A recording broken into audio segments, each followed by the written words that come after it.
Was there anything that set you up for success? Yeah, I think so. So, you know, as a child, we had a lot of adversity in our life. We didn't have a lot of money. We had big adventure because Dad was in the military, so we traveled around the world.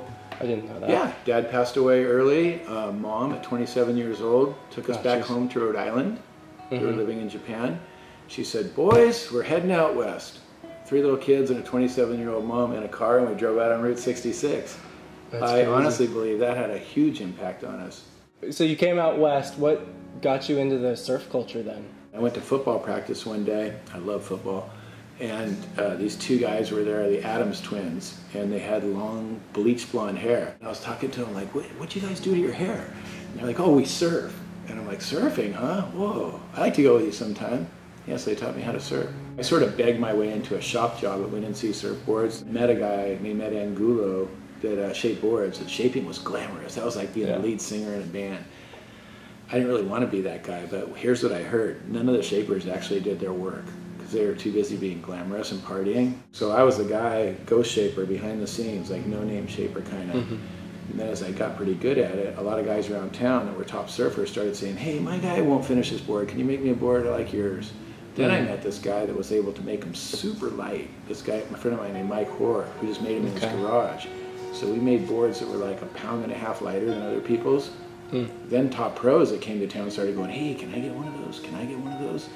So I got on this ascended path instantly without really trying, just by being kind of subservient and working. This guy named Jim Banks used to come stay with me, and another Australian named Alan Byrne. And they had Billabong trunks. And then 2 of my friends from Huntington, Chipper and Daryl Dugas, knew about Billabong. And these shorts would occasionally appear in town on surfers, and everybody wanted them because they were totally different than Quicksilver shorts, were in vogue at the time Quicksilver was. We got the USA license. We used to write letters. I had a store manager that could write really good, Joe. And we used to write them to this guy in Australia, Gordon, and say, hey man, we think your shorts are cool. We'd like to buy some for, I had a tiny little surf shop on 17th Street. It was about half as big as this place right here. And he would never answer us. And then one day he just showed up in the shop. So he said, yeah, I'll definitely sell you shorts, but here's the deal. I need you to buy 3,000 pair, and they're $9 each. And I said, yeah, that's $27,000. I didn't have a penny. And yeah, we just sort of asked friends and family. Our values were like positivity, you know, freedom of choice, freedom of expression, all this stuff, inclusive. And we really wanted to provide a microphone for you. So all those people that were at the US Open, if we could help each and every one of them fulfill their dream, I think we'd be a more successful company.